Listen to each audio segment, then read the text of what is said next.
Welcome back to the Colorado Springs Business Podcast. My name is Andrew Hasley, and I am the host of the show. Today, we are sponsored by the Colorado Springs Business Podcast. If you'd like me to read a 15 to 30 second ad script of your business or whatever you want to promote at the beginning of every episode, then we can make that happen. It's similar to like the one you're hearing right now. This is one of those ad reads, but for the show.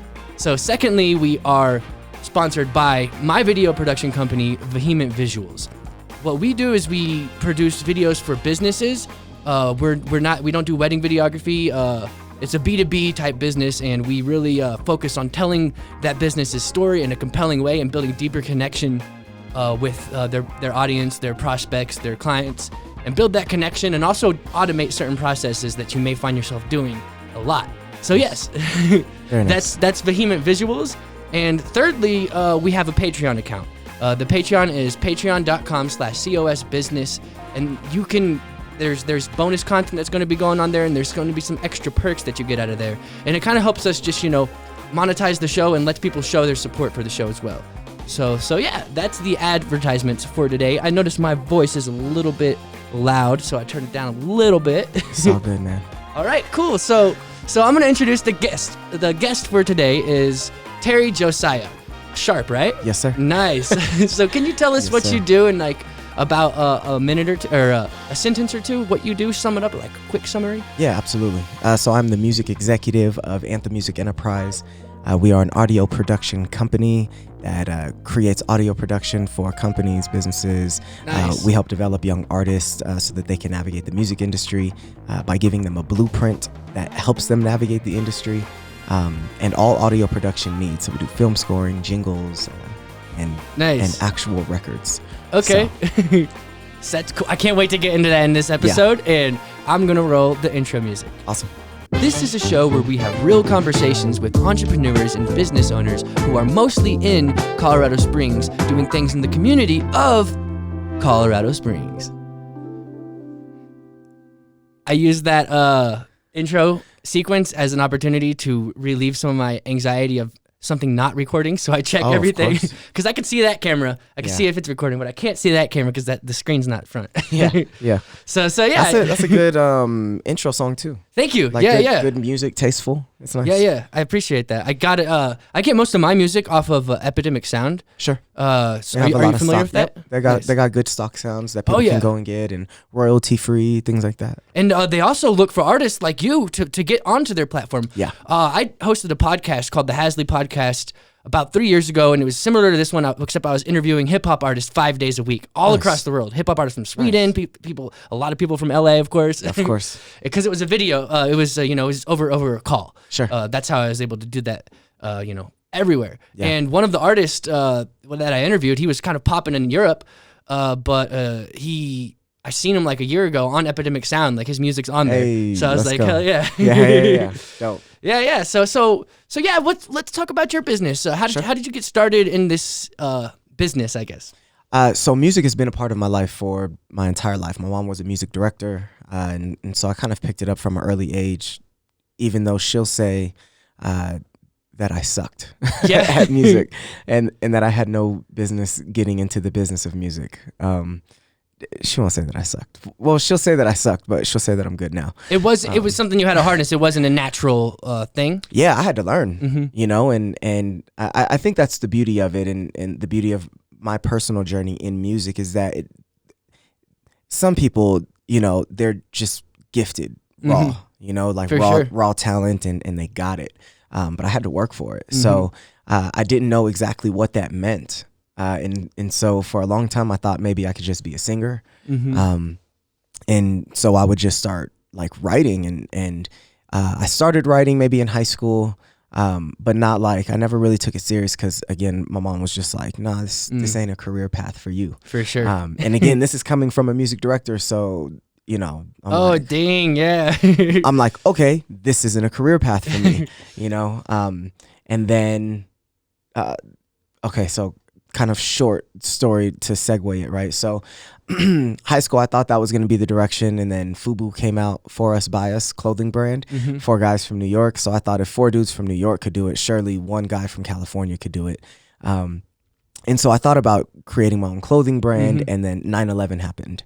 And so 6 days later, I joined the military. Okay. While in the military, I still just, music kept calling me, whether it was I sung the national anthem at my graduation. I participated in every music thing that I could, even though my job, and I didn't even know that you could get a job as a military personnel. What do like you mean? in music. Oh, in music. Okay. Yeah. Like you could be a musician. Wow. You could be a choir director, different Well, things. if you think about it, there's always been a drummer boy. Yeah, exactly. So. At war, right? Like Yeah. you've always got to have somebody like kind of feeding the troops the energy that they need to move forward. So even if we look back at, old times, you know. So just knowing that music was still something that I wanted to do, I just kind of started even while I was in the military. And then there's a lot of people in the military that think they're musicians or rappers or whatever, sure. which is great. And so we would do freestyle battles, and while I would find some of those people, I would realize like, oh, hey guys, like I could probably pen like a hook for you or something. And so I started writing a little bit more while I was in the military, and then I got out. And I felt like I wanted to create change in my own way, and I didn't really want any commanding officer to be able to tell me what I needed to do during certain times. For sure. And so got out the military and rolled into school. Shout out to UTEP Miners. That's where I went. University of Texas. Okay. And in that they said, hey, what are you interested in? And I was like, I mean, I don't know, music, but I've been out of school for 6 years or 7 years or something. And they're like, well, you can major in that. And I was like, what? Like I had zero concept because I was so involved in the military for the last 7 years before then. And so when they said I can major in music, like it opened up my world. So you realized you could take it seriously as a career. 100%. Okay. And so I majored in music, and I majored in creative writing. Did you get scholarships for these? I didn't. Okay. No. So, but I got the GI Bill. What's that? So the GI Bill is basically not a grant, but like the government pays for your school. Oh, nice. But the way that they did it for me, when I first enlisted, instead of getting a signing bonus, I asked for money for college. So what that transformed into was when I ended up going to school, they didn't necessarily pay for my school. They paid me as if I was an employee to go to school. So I was making more money while I was as a student than I was as a soldier. Wow. Because that's how much they paid me. But they didn't pay for schools, so I still incurred some school debt and things like that, which ended up getting taken care of by our current president. Oh, sweet. So, it was a really good win for me in terms of school and having to go through it as a veteran and using the GI Bill and things like that. So I get into school and I'm enjoying music, and then I realized like, yo, I can really do something with this, because one of my professors was like, hey, I want you to join this song competition. I'm like, I don't know about that. I'm still kind of fresh, but at the same time, I'm taking my creative writing classes. So like my writing is like becoming more potent because I'm understanding alliteration and how to use words and wordplay and things like that. And For so sure. he said, just do it. And he was like, I'll help you. I'll help record you and all of these things, right? Professor Chacon.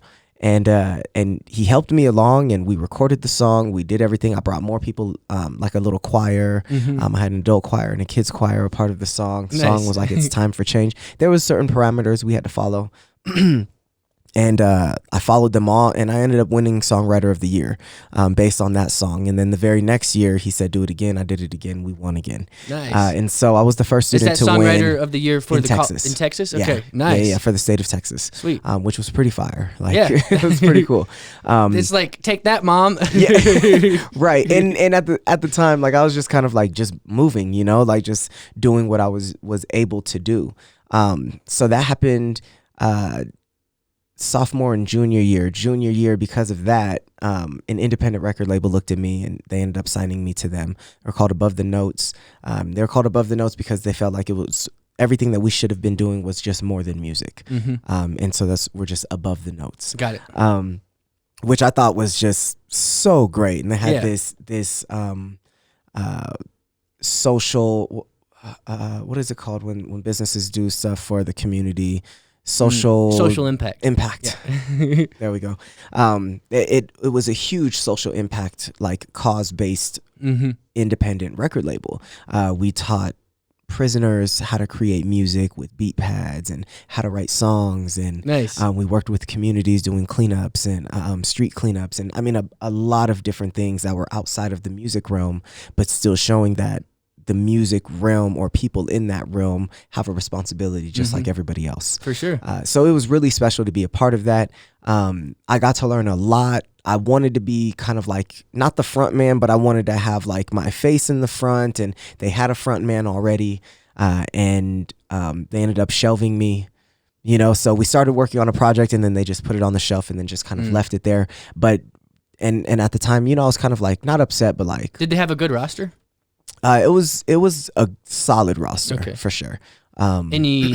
Any major success out of the rosters? Yeah. I mean, in terms of the stuff that we were able to do, absolutely. Sweet. So like I kind of got put on, not necessarily on the shelf, but just kind of like in the background. And while I wanted to be up front, realizing where I was in the background was just the best thing for me. So I got to write records. So it was actually a good thing. Yeah, okay. Absolutely. I got to write records. I got to do vocal arrangements. And I mean, we worked with a lot of different people, a lot of people from Texas that maybe people don't know, even though Texas is huge. You could go platinum and nobody knows who you are in Texas, right? For sure. It's that big. But one of the, I would say one of the highest moments was being able to vocal arrange and help write for a song that Busy Bone was on. Nice. So that was like, I was like, what? I was still a college student, it's my junior year. And which song was it?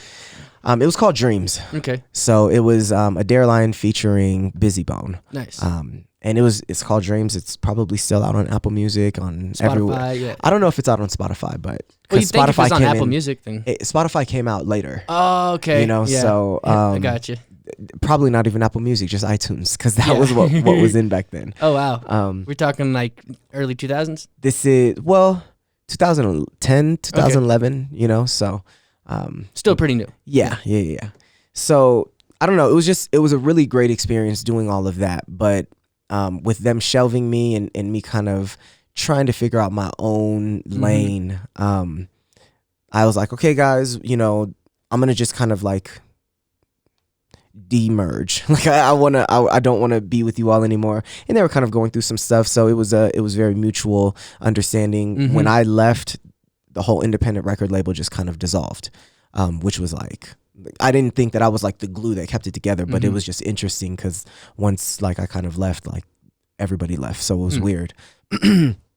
After that, I finished out school, still writing and working with other artists, and during that time was after the independent record label, I kind of felt like I had a little bit more success. So I got to work with a lot more artists, and then I was writing hooks 4 or 5 times a week, for various artists throughout the states. The biggest one that I felt that I got was this one Houston legend in Texas. Okay. His name's Trey the Truth. Okay. Song's called On It, and I mean it was really special for me because even though the song was a little, very typical to what you hear in today's type of society, 2 double cups of that potion, purple got me floating, Molly got me, you know what I mean? Like things like that. Just very typical of today's music society, that type of world. Even though it was that type of message, like I still enjoyed it and was able to had a lot of successes because of that. Nice. And then I got to work with some artists out in Miami and got flown out there to go do music videos. And I mean, it was just like a lot of things were happening and I was enjoying it. You know what I mean? At the same time, I thought that I was like up here. But in reality, huge delusion. In reality, I was like way down here, So I'm making a little bit of money, and so I'm buying all the things that I feel need to fit the lifestyle, and it's just a waste, to be fair, No, 100%. So I could have put that money into the market, and I could have flipped it, and a lot more things just as a mature person. For sure. But and maybe that's why the indie label didn't put me up front. Maybe that's why they kept me in the background, but everything happens for a reason. So yes. I appreciated it all. And And then once I realized, like, okay, maybe I'm assisting into the toxic culture instead of helping it, I wanted to just make some changes, even for myself, because I'm realizing that I'm just like, the money's coming. It's fast money, you know, and fast money goes fast. So when that started happening, and then like I'm going through my own like internal battles, and you know, whenever you deal with stuff like that, you don't know if anybody's with you or for the money or for the acclaim or whatever it is. And so I'm just out here, you know, I was wilding. Yeah. You know, and so I needed to find myself and stop wilding. I was wilding because I'm trying to be what maybe everybody else thought I should be or something, instead of understanding who I was. So I just went on this journey for myself and kind of separated myself from everything. And to include the music, not necessarily music in general, but like the toxicity of the music. So I sent out, this was the craziest thing. I sent out a message to all the producers that I had been working with, all the rappers, all the songwriters, everybody. It was like, hey, everybody, I'm still doing music. Nothing's changing. The only thing that's changing is my message. I can't contribute to this toxic society of music that I've been doing. I've been having fun with it, but I can't continue contributing to that because it's affecting me as a person. And I'm trying to live this lifestyle that I'm singing about and you guys are rapping about, but it's creating this dis-ease within me. And so I sent that message, and when I tell you that everything dried up after that. Oh, wow. Everything dried up. And I'm talking like I went from having maybe 35 producers that were hitting me up on the regular for hooks, maybe about 15 to 20 rappers hitting me up on the regular for hooks or for songs, other singers hitting me up, to 3 in total. And it was 3 producers. And that was initially. And then one producer was just like, oh, cool, I get it. You know what I mean? I'll still send you stuff. Don't worry about it. And then he sent me stuff. I sent it back. To me, audibly, it sounded the same, right? In terms of energy and dopeness and alliteration. But and to be fair, the words weren't even like corny. You know what I mean? It was just like, I can't remember that particular one, but it was like something like I'm a star or stars shine bright or something, but it wasn't like drinking liquor and, you know, fucking bitches and, you know what I mean? Like the same old. So about a week later, he was just like, he basically hit me back, was like, all right, man, nobody's messing with it. So, you know, I don't think I'm gonna send you anything else. Ouch. I'm like, what? And I thought, me personally, I thought it was a really good hook. You know what I mean? Like I thought that it was really strong and I put like effort into it. Some of the other stuff I just didn't have to put effort into because it's so easy to talk about women, cars, clothes, and you know what I mean? Like it's easy to talk about that stuff. For sure. So I wanted something that was gonna be dope, like, and somebody would mess with. And he sent that back and I was like, dang. This sucks, you know, like what am I gonna do now? And that was start from the bottom again. Exactly. And that was like my bread and butter, you know what I mean? Like being able to do that consistently, writing music consistently was my bread and butter. And that's how you were making your income. Yeah, that's how, that was it. Yeah. That was my only thing. I graduated, you know what I mean? And that was it.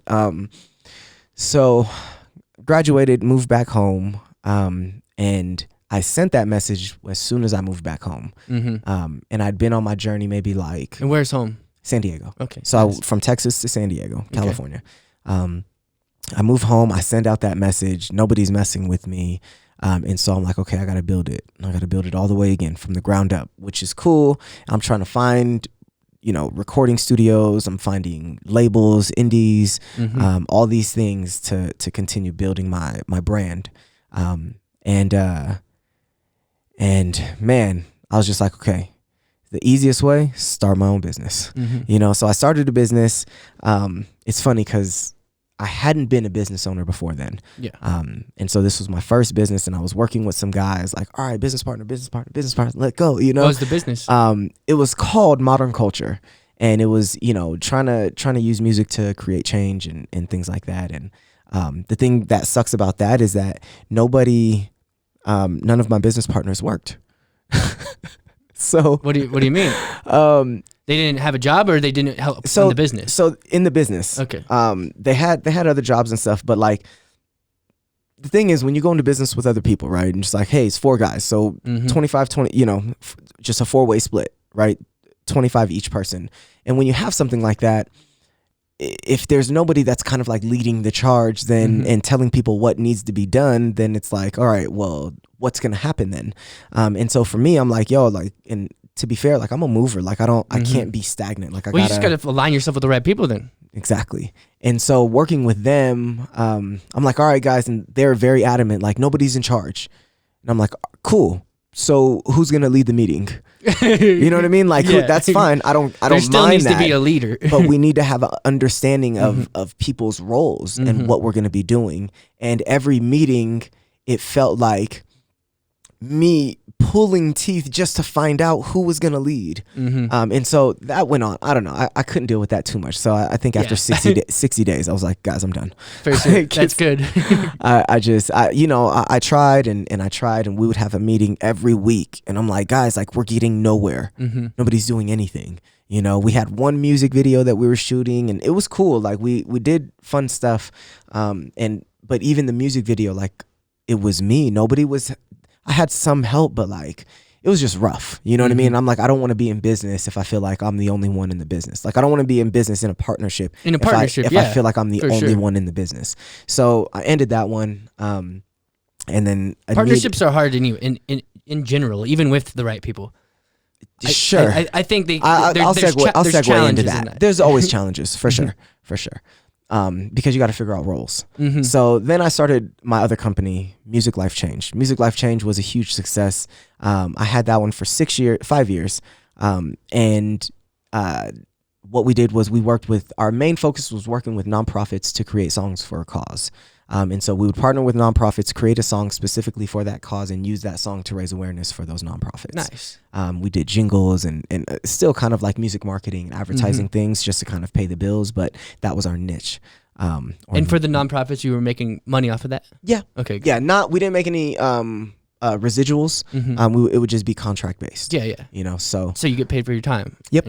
Exactly. And it's decent money. So to write a full song and compose everything and put it all together, record it. Well, I mean, for nonprofits, they have money set aside just for things like that to help promote their message. Exactly. So I mean, yeah, there's still money to be made in nonprofits. 100%. Yeah. We can segue into that too. Yeah. So then now I have Music Life Change, and through Music Life Change, and what I was doing with Songs for a Cause, there was a big family that was out here in the Springs, Olympic City, and they saw what we were doing, my wife and I. My wife has a nonprofit. She's had it for 9 years, Break the Silence Against Domestic Violence, and she's no longer with them. She just left recently. And the people saw what she was doing with her nonprofit. They saw what I was doing with Songs for a Cause, and they invited us out to the city. They said, hey, we kind of want what you guys are doing out here. And so in the city. Okay, nice. And they're a prominent family out here in the city, and man, we wouldn't be here if it were not for them. Okay. So they brought you out to Colorado Springs, basically. Yeah, 100%. They actually brought us out 4 times in the span of 1 year. Oh, so you were like, let's just move. Let's do it. Yeah. And it's hard not to fall in love with this city too. It's so difficult. They brought us in each season. So we got to see the snow, the fall, the summer. Like we saw everything, all the beauty that the city had to offer. On top of that, they put us in this really great position to meet so many amazing people, people in charge, leaders in the city, community leaders. And it was just really special because they didn't have to open the doors for us, you know? And they're the Lou family. So Susan and Tara Lou are really the ones that we worked with. But Kathy Lou is known as being one of the big philanthropists out here in the city. Nice. Well, her and her daughter Susan, but the whole Lou family is just incredible. And I'm super appreciative. My wife is super appreciative of them opening the city up to us and saying, hey, do what you all do here. You know, and it was just really special for us. And so we did. And on our last day, on our 4th visit, on the last day, I partnered with the Colorado Springs Conservatory and Tessa, and we put on an event for 800 of the city's dignitaries at the Broadmoor. Nice. And I'm standing there, and I did the last song of the whole show, and it was just like really crazy because here I am in this. I mean, you know what the Broadmoor looks like. You know what I mean? Amazing. Yeah, it's incredible. And while I'm performing, there's aerial dancers going up, you know what I mean? Like propelling down. And I mean, it was just wild. And so so the next day we're just like, you know, maybe we could look at living out here. Yeah. You know, we had talked about maybe moving in the summer of 17. I'm sorry, summer of 18. Okay. And we're like, yeah, maybe we'll move out in the summer of 18 that same day. You know, we're talking about it. After that show, realtors came up to me and people from around the city. Who are you? Do you live here? Mind you, we lived in San Diego. We were just here visiting, you know, and they're like, who are you guys? Are you guys living here? If you need to buy a house, here's my card, like all these things. Yeah. And I'm like, I probably had 25 people come up to me after that show. Nice. And it was just really special that the Lou family brought us in and opened up these opportunities for us. Yeah. So the next day we're like, let's just drive around and look. And close to the Broadmoor, there's Cheyenne Mountain High School. Across the street from Cheyenne Mountain is these really nice luxury apartments. Now, we're coming from San Diego. San Diego, I was living in a 1-bedroom, 550 or 600 square foot apartment in the hood of San Diego, you know, southeast San Diego. $1,300 a month for rent. Yeah. In a crappy in the hood, you know what I mean? Like in not like the best area. Mind you, my particular apartment complex was gated, but like the gate was like one of those loose gates that you can kind of shake yourself. It's interesting when you see like a very gated community in the center of the hood. It's always very interesting. Yeah, which was funny. Yeah. But yeah, because it's like, well, it's not really secure, but anyways. So coming from there and then knowing that price and then, all right, cool, let's just drive around and let's look at prices. And you could get something pretty decent for $1,300. Man, let me tell you, we went across the street from Cheyenne Mountain. The Retreat Apartments is what they're called. Luxury apartments. I'm talking, you put your trash out every night. They pick it up for you. You don't have to worry about it. Garage, everything, you know, like the works, amenities galore, pool, huge, the biggest pool in the city. It was just a really nice place. And we're like, all right, let's just look at it. And we went in there and asked them how much. And they said $1,300. We're like, what? And they said that was for like the 3-bedroom, like their high end, their biggest one. And they were like, yeah, but it's the one that we have, that's the best location. It's the best one that we've built. It comes available in a month. And we're like, oh no, we're looking at, do you have something in like this is October 1st of 2017. And we're like, well, do you have something in January, or, you know, we're looking for summer, or, you know what I mean? And they're like, well, no, not this particular one. We only have 2 3-bedrooms. Calm or don't. Exactly. And so, and then we're like, well, how much is the deposit? You know, San Diego was first, last, and deposit, right? So it's $3,500 just to get in the spot, you know, $1,313 and then $15 for a deposit. So they were like $300, and we were like, what? What is going on right now? This is in 2017, you know, and we're like, what? And so we're like, no, y'all are tripping. So we left. You guys are tripping, y'all. So it was too good to be true. Yeah. So we left. Funny thing is, we went back the exact same place the very next day, did the exact same tour with the same exact lady, asked all the same questions. She answered them the same way, and we were just like, all right, here's a check. You didn't believe her? I'm not sure if we didn't believe her. We were just trying to figure out what was happening. You know what I mean? Like, you know, when you take that leap of faith, you never know what's going to happen or if it's real. Yeah. You know what I mean? And so maybe there is some kind of like stuff in the contract or something. Right. There's got to be something that's because this leap of faith can't be this easy or this seamless for us. Sometimes it is, though. and that's what we realized. And so we went back the next day, did everything again, and then actually just signed the check, you know, for our deposit, and ended up moving a month later. You can get a house in the hood in Kansas City for $500 a month. Yeah. Maybe even less than that, like 3 to 4. Yeah. Yeah. There's homes in Kansas. Yeah. Awesome. We did a speaking engagement out there. Stopped by the Jazz Museum and all of that stuff out there. It was really dope. But saw, you know, the hood area, and then saw homes and was like, wow, this home is $40,000. That's crazy. Yeah. You know, coming from San Diego, you just don't see anything like that. And Kansas City is known for having some really low house, like Sure. cheap housing. Sure. Yeah. But it's cool. It's a cool little city for sure. Yeah. So we move out here, right? Move out here at the. I gotta stop you. I gotta hit this record again. Sure. Yeah, just a little kinks I gotta work out. No worries, man. Like 2 weeks ago, we didn't even have this. Like, Gotcha. we were straight. Gotcha. We had the building though, and Yeah. I was straight up recording just with 2 lav mics, but they're omnidirectional, so they picked up each other. Yeah. And it didn't really like editing was a headache. Sure. Yeah, A lot of feedback or a lot of feedback. Yes. Yeah, for sure. What's cool about these is they're faced opposite. They're cardioid, so they reject the sound going the other way. So you're only getting directional sound. Yes. Yeah, chaotic energy. So there's kinetic energy, which is everywhere, and chaotic energy, which is directional. Okay, nice. So chaotic. Nice. Chaotic. It seems less chaotic. Yeah, exactly, right? Yeah. Yeah. So where were we? Okay, so we move out here. Okay. We move out here. Music Life Change is still doing well. My wife is doing good with the nonprofit and everything's going good. But I felt like because we didn't move and everything that I was doing with Music Life Change, I just wanted to do a full reset. So we move out here and I decided to dissolve Music Life Change. And I wanted to start something different, but I also wanted to get settled in the city before I started something different. Okay. So when we first moved out here, again, it was a leap of faith. All we knew was like the families that we've met, the community leaders and things like that we've met. But I didn't have a job. My wife didn't have a job. Like, even though she had the nonprofit, like, and that's her day to day, you know what I mean? Like, that's what pays her bills. That's what she did. For me, it was like and she worked from home essentially, so she can kind of just pick up and move anywhere. But for me, like, all I had was music in San Diego, you know what I mean? Yeah. And so coming out here, and I had a network and my family and things I could rely on in San Diego. So coming out here, not having any of that stuff, I was just like, well, dang, I need to move.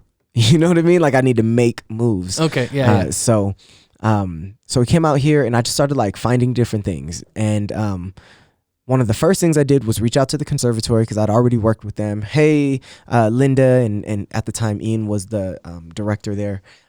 Hey, Linda and Ian, I'm here in the city. We just moved here. I worked with you guys on the last couple of projects, and if you guys need anything or if I could be of assistance in any way, like, I would love to, you know, and then just kind of left it at that. Okay, now move forward. Then I heard about the studio inside one of the libraries. So I go to Library 21C. The thing is amazing. I've never seen anything like that. It's crazy. Yeah.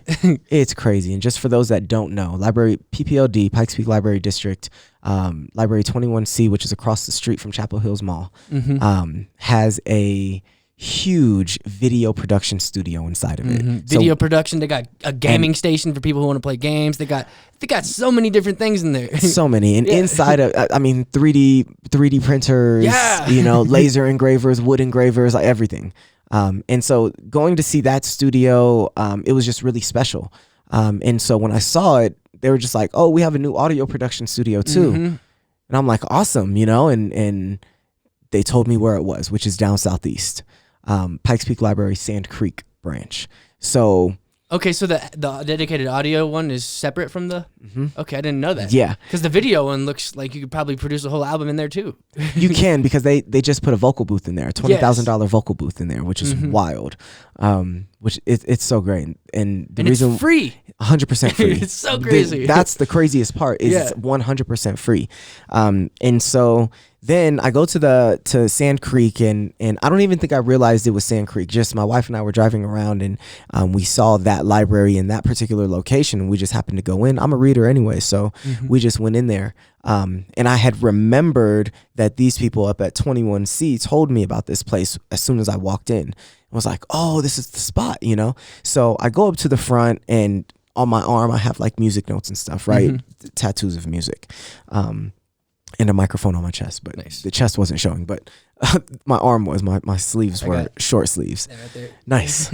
And so I walk in there, and the branch manager, she didn't always work the desk. That particular day, she worked the desk. Nice. And so I walk up, and she's just like, oh, wow, do you do music? And I'm like, well, yeah, you know, and I'm new. I've been here. I might have been there 2 weeks in the city, 2 weeks.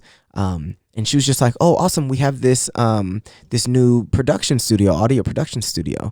And I'm like, what? Like, what are you talking about? Because like I don't see anything when you walk into the library. It's a library. It's a library. Like, and so she walks me over there. It's kind of in the cut.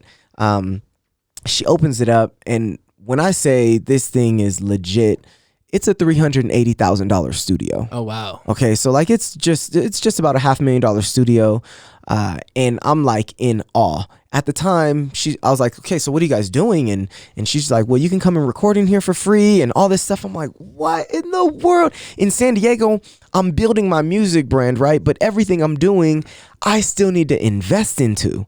So Yes. I'm paying for studio time, and all of those fees are incorporated into my overall costs, right? Yeah. But like, it's an investment still. You know what I'm saying? So to have, Did you have an epiphany when you seen that? Dude. You're like, business. like 100%, I'm like, oh, this is so great. Like now the investments are less. Like now you don't have to invest into yourself, not just for me, but for any independent artist trying to build.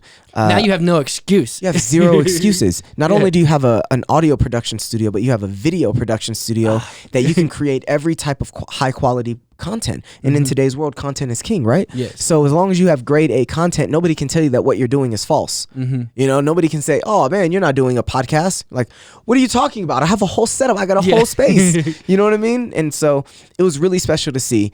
And then with that, I was just like, well, what are you guys doing? How are you guys working it? You know? And she's like, well, we only offer 9 hours a week to the community.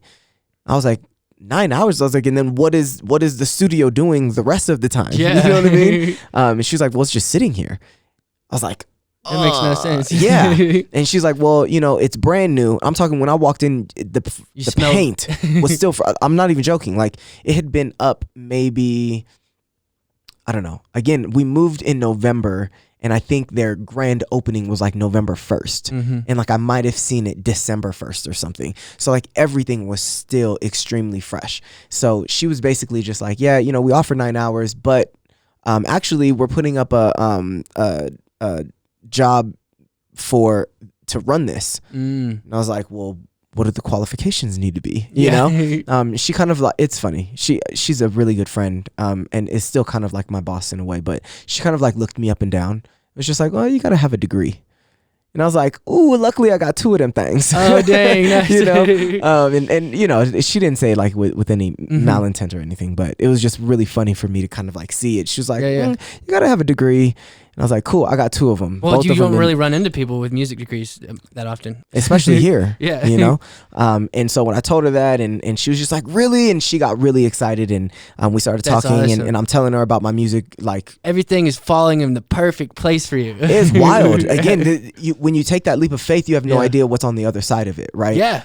And so we just leaped. And so that happened, and then she was just like, it was a Wednesday, and she was just like, the job will be posted on Friday. So Thursday at midnight, I'm sitting at my computer waiting, like, when is it coming? I'm refreshing the page. It didn't happen until like Friday at noon, but as soon as it happened, like I had everything ready to go. So resume. I also sent in some like music samples. So I sent in jingles so that they could see the things that I do, you know? And so then when it was funny, I did my interview, they called me to do the interview, and the HR lady at the time, Angela, she was awesome. She's recently left PPLD, but she was just like, are you the jingle guy? Like, and she's like, everybody knows about you and all this stuff. That's awesome. And it was like really cool just to kind of have that moment with them in the process of getting the job. Yeah. Which I eventually got. And you know, barring COVID, we were offering up to 45 hours a week to the community for free. Nice. Before everything that happened with, And you got paid with COVID. for being in there and helping people?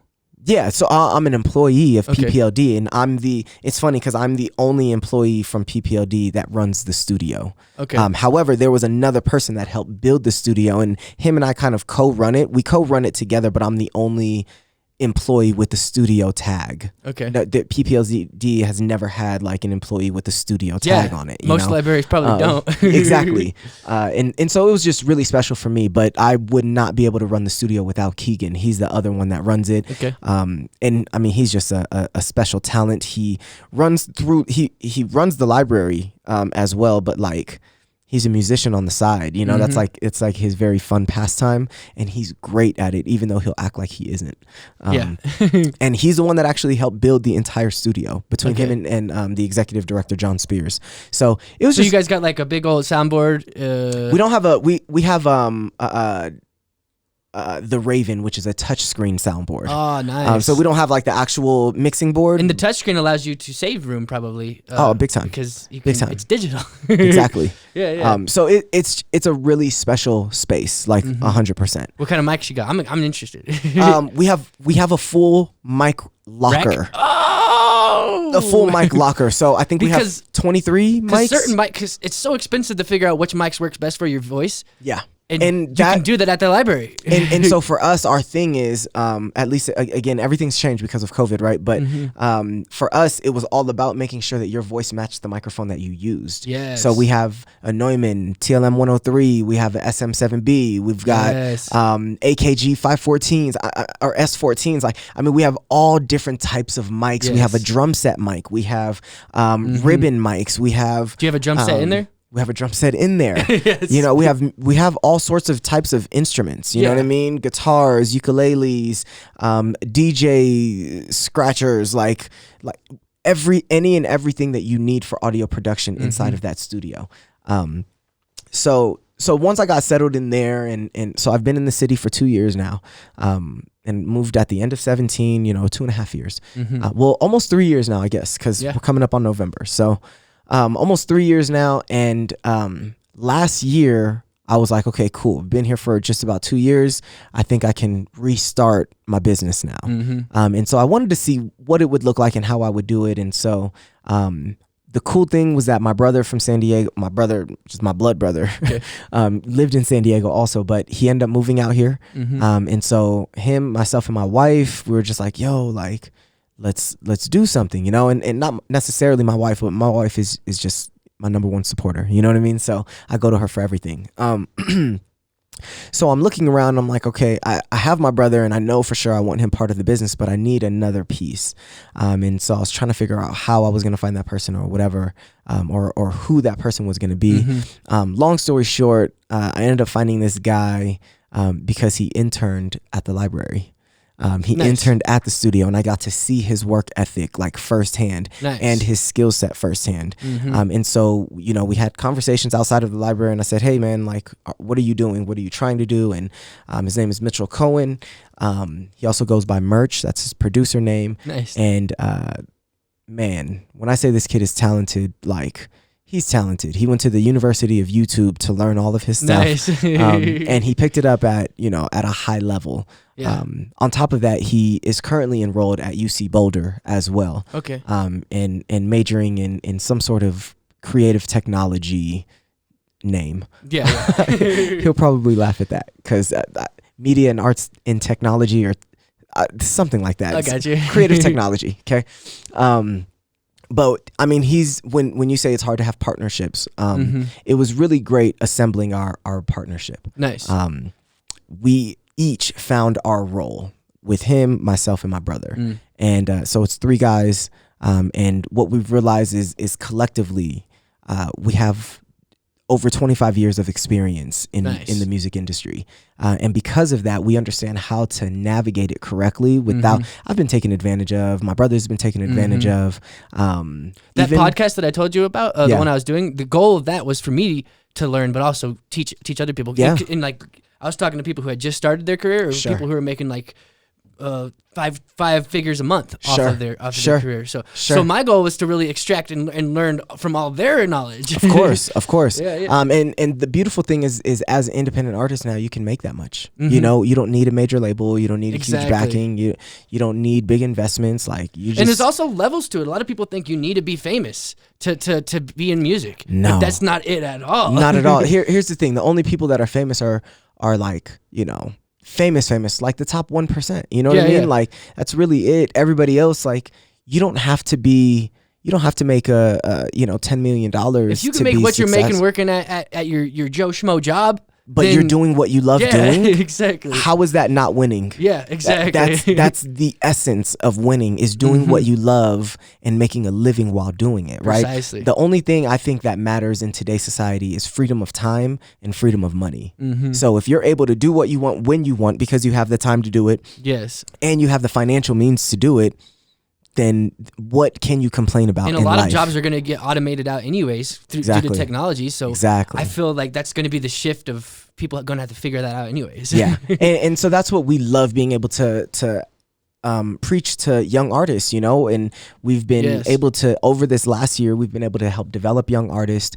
We have two that we really, they're probably like our little proteges right now. Nice. And one is Autumn Corinne, and the other is Cole Pierce. Okay. So, and both of them kind of want kind of two different lanes from what it seems like in working with them. Cole kind of wants to maintain an independent lane, while Autumn wants a more mainstream, get picked up by a major record label lane. Okay.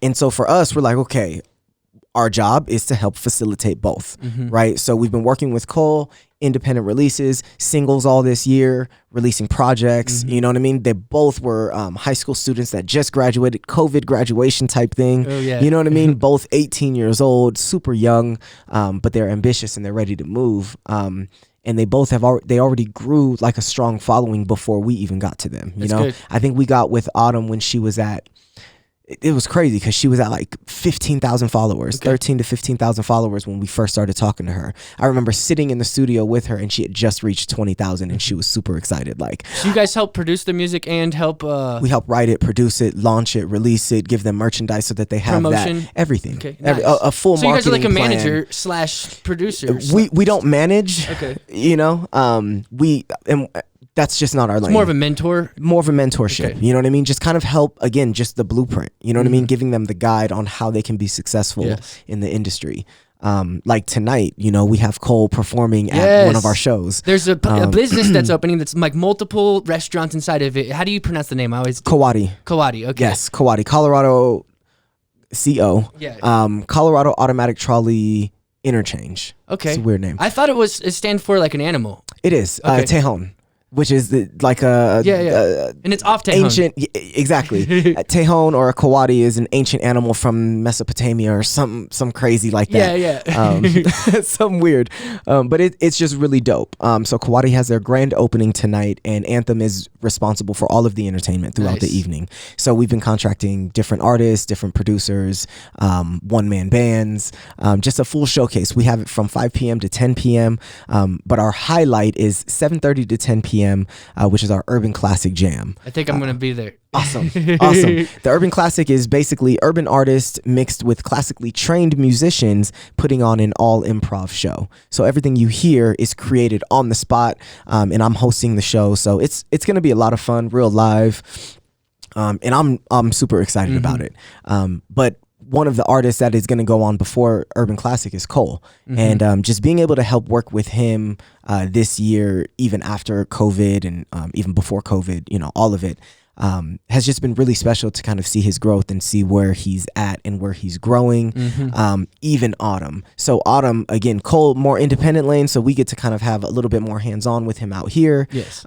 Autumn, again, she wants to be major. So, okay, cool. What can we do to help facilitate that? You know, well, these are the steps you need to take. Make sure that you're ready, because you're going to have majors calling you, and these are the things that they're going to do, and they're going to try, and some of them are going to try and screw you over. You know what I mean? And you just got to be careful. You know what I mean? And so we kind of help consult during some of her processes, during some, I mean, I'm talking big majors, biggest of the big, have already reached out to her and trying to do stuff. She ended up going a different route and is working with and not based on our consultant, but our consulting, but kind of based on our consulting. You know what I mean? Like, she talked with her own lawyers as well to kind of go over the contracts. I mean, some of these record labels are trying to have her sign power of attorney over. You know what I'm saying? Like, they want that much control. Is she already making a good amount of money from her music? So we just started. She just released her very first project this year, right after she graduated, after quarantine, during quarantine and all these things, right? So she's never released anything before. This was her first project. We wrote it, we produced it, we did everything for it, just so that people knew that she's an artist. Yeah. You know? we had a big plan for it. Everything got shifted because of COVID. So we ended up releasing it anyways, even though we thought that maybe we shouldn't, but we ended up releasing it anyway so that she had content out there. Yes. And so then, it's really dope because, social media is huge, right? So there's this one really big artist on social media. He's not really an artist. He's like a social media guru. Okay. And he showed, hey, everybody that I've built on my social media platform, I'm going to do music now. You know what I mean? And not everybody has good success in doing that. Yes. His name is DDG. He started Zooted Music. And so she's with them right now, and they're doing incredible things. Nice. And Zooted is after I was talking to Dimitri, who's their lawyer, and they're doing some just incredible things. Like, I don't want to get into too much stuff because a lot of stuff is confidential right now. Yeah, but for just sure. the name Autumn Corinne. How do you spell that? Autumn, Autumn, and then Corin. Okay. Corinne. And it's cool. I'm glad you asked that because it's going to be like a tag in her songs, her spelling her name. Nice. Yeah, because the last part, is it Corinne or? Yeah, Corin. Nice. So it's just really special working with them and being able to see that we can help navigate you towards a major label, or we can navigate you towards an independent artistry career. For us, that shows our abilities of what we can do as a company. So how do you guys make money? So we do a lot of different projects. So we're working on an independent film right now, like fully scoring an independent movie. We're also so you guys are scoring it. That's your job for it? Yeah, nice. yeah. Anything that I say is all, everything just is music. It's the music part. Yeah, of it. Yeah. Exactly. So we're scoring an independent film. We're working on a couple of audiobooks right now. Literally just everything audio production. We have like a pretty big roster of clients as well in terms of like artist clients. So is Frank going to do his audiobook with you guys? Oh, I hope so. I'll talk to him about that. Yeah. I'll talk to him about that. Because I actually when I think I gave him the idea for the audiobook. Nice. And I was like, it's huge to have because it's big. Yeah. It's big. You're leaving stuff on the table if you're not doing an audiobook with your book release. Exactly. And I love audiobooks when the person themselves, when the author reads it, that's my favorite. Yeah, it is. And it's weird because sometimes the authors don't read it. Sometimes they contract out, which I think is fine.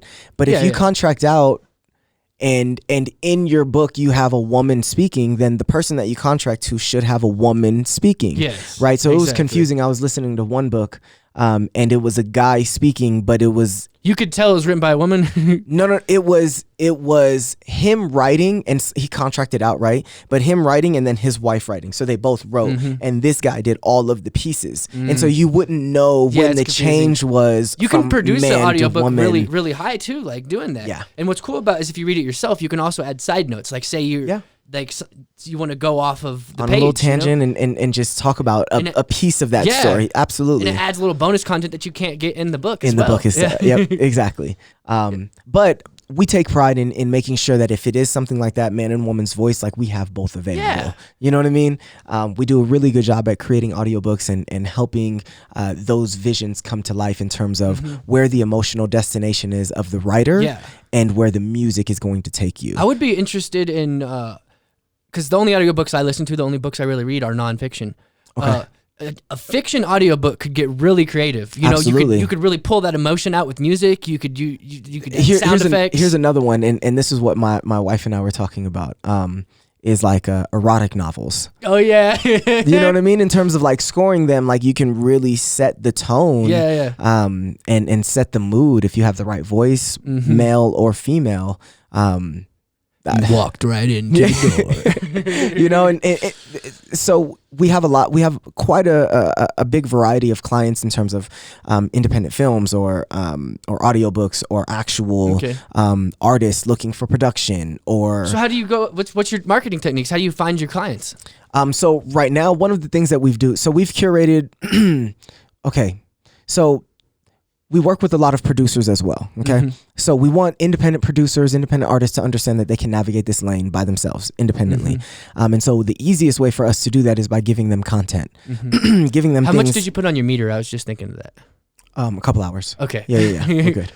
Cool. I was just thinking, oh crap, his meter's about to run up. No, we're good. My bad, I didn't mean to cut you off. It's all good. So what we do is our main niche right now is producers, because we've curated over the last year, we've curated over 5,000 vocal samples, and those vocal samples, I'm talking high end, top quality, things that you're not going to get anywhere else. What do you mean by vocal samples? Like hooks? Yep. Okay. One-liners. Okay. I was born a star. Yeah.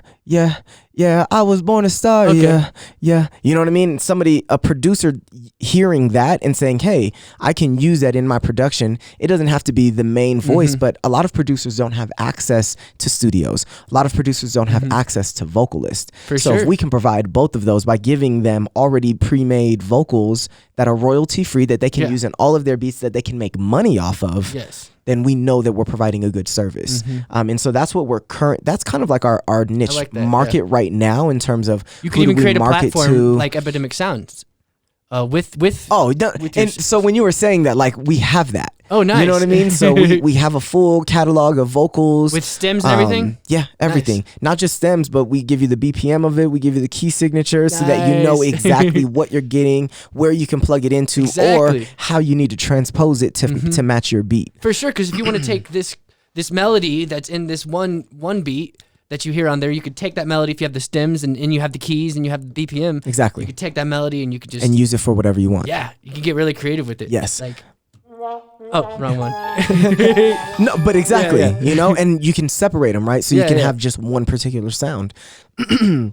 So that's kind of our main niche, is just building our community of producers, you know. So I think we have just about 500 producers that are in our small little community right now that we get to kind of have direct contact with, and, you know, good conversations, and it's really wild because, you know, a few of them, you know, or not even a few, just a lot of them are just, you know, more wildly successful than we are in terms of production success, right? Yeah. We're still a brand new business, and we have people that are in our community that have been in for 20 plus years. Nice. You know what I mean? And it's just really special to be able to work with these people and see how they're navigating the industry, get tips from them while we give our tips, and as well as giving them content. You know what I mean? Giving them vocals. Hey, here's, you know what, just for joining our live today, you get 10 free vocals. And just just being able to build this community has been phenomenal.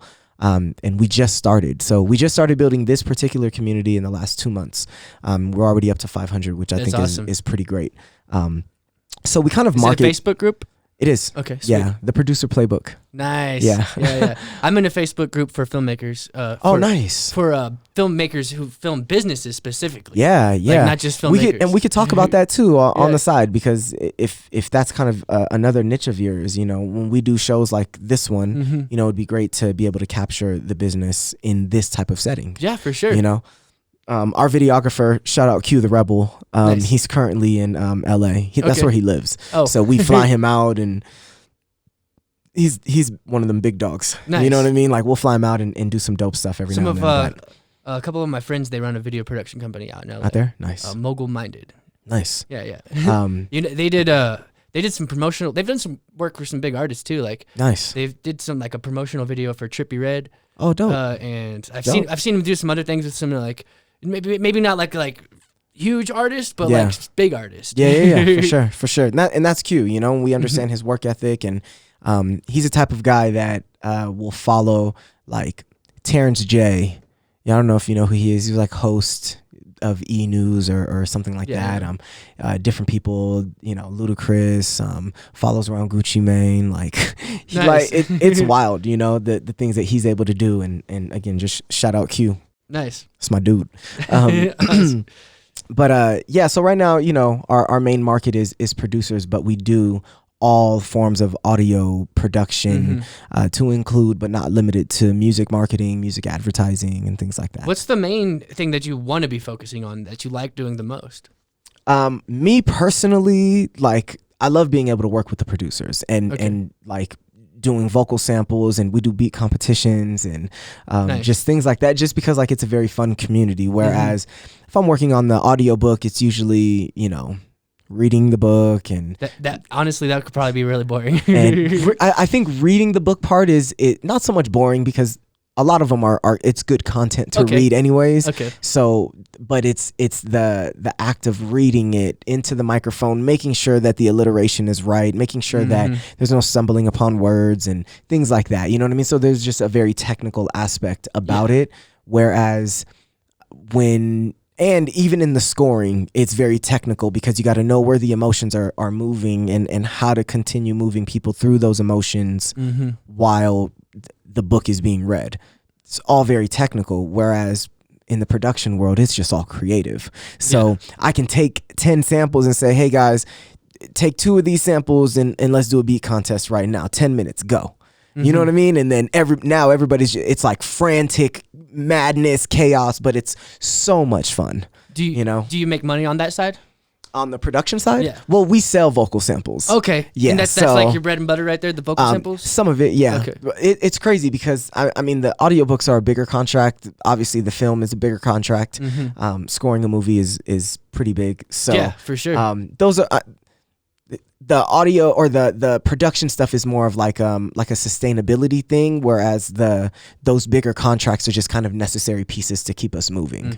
I gotta hit this button again. Yep. All right. So where were we? So upcoming stuff. Yes. What is upcoming? Yeah. Well, COVID hit and it shifted a lot of things. So for us, we had these really big plans at first, for the top of the year to have this big showcase out in the community and all these things. COVID happened, so we went online just like a lot of other businesses. So we went virtual. But the cool thing is that we haven't had too many like financial issues this year. That's just good. Blessed, you know what I mean? With the amount of work that needed to be done and the stuff that we were doing. And we were able to release a lot of different projects this year. So, we have, oh man. Okay, so we had the death of George Floyd, right? And that created a lot of civil unrest. Yes. Because of that, our executive producer, Merch, he ended up putting out an album based on his own understanding of being kind of like this son of white America. So the album's called Son of Karen. Okay. And if you know the reference to a Karen in today's society, it's hilarious. Yeah. So he's this white kid, he's 20 years old and just, he understood his voice during all of this and just wanted a kid in hip hop, white kid in hip hop. He just wants to make sure that he showed respect and appreciation for the people that came before him and how he wanted to let his message be known that he's here. He doesn't want to fight no more. He don't want to hate no more. He don't want to suffer. None of us want to suffer, and a lot of us are. So it's time to stop all of that. So Son of Karen was released this year kind of in response to the George Floyd murder. And then after that, okay, cool. Not that, all right, we got kind of like our social impact message out and now we can have fun, but like we can't always do songs that are just kind of down or depressing or make you feel like the world is always ending. Yeah. Even though me personally, I wrote a song that's called Crazier that talks about the state of the world in motion right now. I released that one on July 4th. Nice. Go Independence Day. And so we've had a lot of projects that we were able to release. And we had my brother release his project. And so he has a project out right now. It's called The Raw J Sharpe Collection, Volume 1. Just check it out. It's J Sharpe. If you don't know what a sharp is in music, it's a hashtag. So the sharp sign in music is a hashtag. So his name, if you look it up, is J hashtag. J Sharpe. But it's pronounced J Sharpe, right? Nice. And I don't know how old you are, but if when I was a little bit younger, the hashtag wasn't a sharp or a hashtag. It was the pound sign. So on a phone, when you see that, it's pound. You know what I mean? So it's funny because so he has his album out right now, or his EP, right? But right now we're working on a couple other records, and one of the records is called J Pound because it's a play on his name. It's a play on words with the hashtag and J Sharpe and all that. So that one will be coming out pretty soon. I think we'll be shooting the music video for that one in October, maybe the first week of October or something. What would a J Sharpe sound like? Like on a scale. Well, scale only goes up to from A to G. So yeah. So G, A, B, C, D, E, F, G, H, I, J. So that 3 steps it would higher. be 3 steps higher, which I don't know, would be a little interesting, but yeah. Aliens can only hear it. yeah, exactly. Dogs maybe. Yeah. So look out for Jay Sharpe. If you're on streaming platforms or you listen to Apple Music, Spotify, Tidal, whatever, it's everywhere. Look for Jay Sharpe, look for merch, and look for TerryJosiah. So those are our 3 individual projects. And then we just did a collective album as well. Not just with us, but with our music collective of people that we've met out here in the city. So Nice. people like Cole Pierce, another really dope young artist that goes by the name of Chokuba. That stands for Chocolate Cuban. Okay. So him as well. Gosh, he's incredibly dope. And then our other man, James Prime. We have some really nice features on that album. And that one's called the Raw Anthem Collection. Okay. So and our collective name is Raw Anthem. So those projects are out right now. That one just got released last week. And they're on all streaming platforms. All streaming platforms everywhere. Just look up Raw Anthem. Okay. And you'll be able to find it. You'll see like a silhouette of 3 guys and kind of some neon lights, and it's a lot of fun. The whole album is only 28 minutes, 8 songs, but you play it from beginning to end, and it's just a vibe. Like it's kind of R&B ish, but more like alternative R&B, R&B hip hop, things like that. But it's heavily produced. And I say that because that just means like there's a lot of like layers. Not so much layers, but chops and cuts and like produced. You know what I mean? Like there's a lot of if you're an attention to detail person, you're gonna hear a lot of fun stuff. Nice. Like 100%. Like the very first song, it starts off with the intro. We ran out of space. Oh dang. So yeah. We have those projects that are out right now. J-Pound will be coming out in October. Nice. We got a few other projects. Just look out for TerryJosiah merch.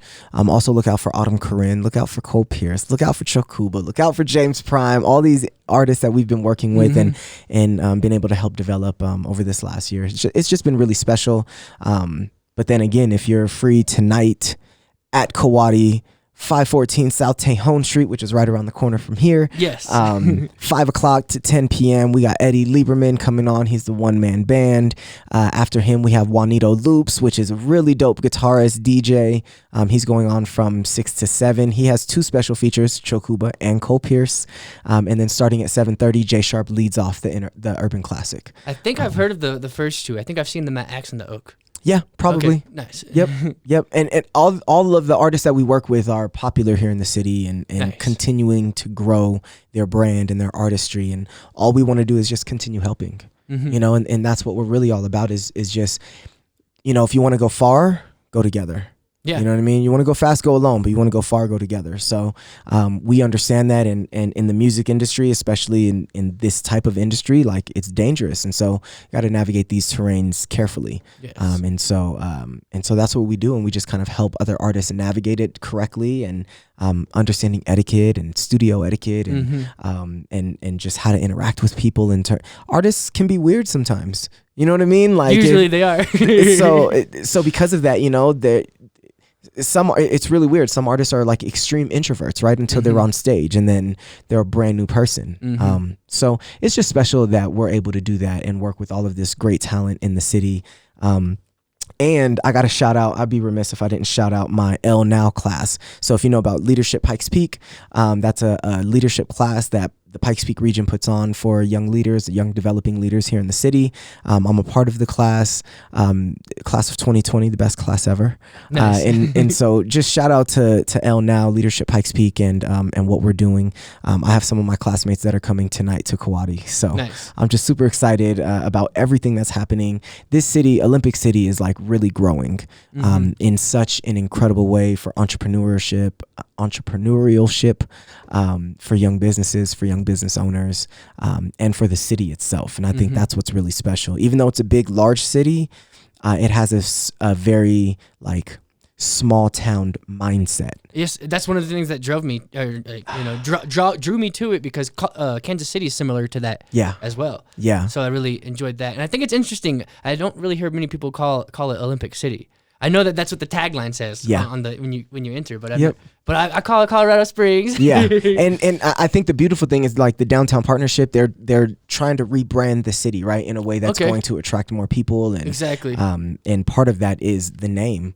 You say Olympic City, and people are like, "Oh, what's that?" Yeah, yeah. You know what I mean? We got a big mountain like Mount Olympus. Exactly. And then as soon as you come into the city, it says Colorado Springs, but Olympic City is right underneath it. So I think that it's really beautiful. I love how the city is being branded right now. And to be fair, you know, in the next 5 years, it's going to outgrow Denver. You know, and so that's in terms of like maybe not as like population. That's but in terms. In terms of population, okay, at least that's what they're estimating. I could see that in 10 years, but 5 years, that's pretty fast. I think they might have said 10 years. But it's already larger land mass than Denver. Okay, you know, but population wise, you know, within 10 years, will far be greater than Denver. And no diss to Denver, you know, but me personally, I love this city a whole lot better. Well, I mean hearing you say that kind of makes me sad, because I don't want it to turn into Denver. I don't like driving. No, in Denver. it's not going to turn into Denver. Yeah. Okay, and I think that there's a clear distinction. So I'm from San Diego, and a lot of times people in San Diego are like, "Oh, you can't do nothing in San Diego. You got to go up to LA." Right? The distance between San Diego and LA is a different distance between the Springs and Denver, right? So my mindset is, if you can't do it in San Diego, if you can't do it in Colorado Springs, in Olympic City, you have no reason trying to go to Denver to do it anyways. Don't think that the resources are there. All the resources, everything we need is here. Even in cities half the size of these, exactly, you can find. Exactly. You can find what you want. You don't have to be a business owner or business mind or a genius or any. The only thing you have to be as an individual is resourceful. If you can become resourceful, you have everything that you need. And hard work. Yeah, but you're not going to be resourceful if you don't have hard work. Yeah. You know what I mean? You'll give up after the first time you can't find something. For sure. So, but yeah, man, this is great. Yeah. This is great, man. Thank you for making this interview very easy. Thanks. Yes. Thanks. I didn't even have to ask a lot of questions that I usually have to ask, because you were answering them before I even asked them. Oh, perfect. That's what I meant by easy. Nice. Good, man. Good. You have anything else? No, unless you want to represent or promote something else. No, just maybe follow our pages or something.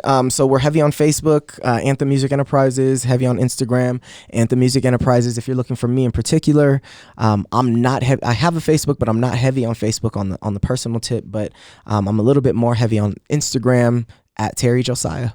Nice. You'll see me with the big hair. Yeah. You're probably the only TerryJosiah. I am. Okay. Globally, and it's one word. I think there's a big distinction, right? So there's no space, there's no hyphen in between. It's all 11 letters, 5 syllables, just all the way through. Some people are like, "Oh, okay, Terry." Sorry, that's just not me. You're like Ricky Bobby. Exactly. I like Ricky Bobby. 2 first names. Because somebody told me Mary Kate. Okay. Yeah. Like, oh, it's like Mary Kate. I'm like, yeah. Sure. Ricky Bobby's a little cooler. It's a little bit cooler. If you ain't first, you're last. Ricky Bobby. All right, man. I guess we'll wrap up the show. This has been the Colorado Springs Business Podcast, and we'll see you guys on the next episode.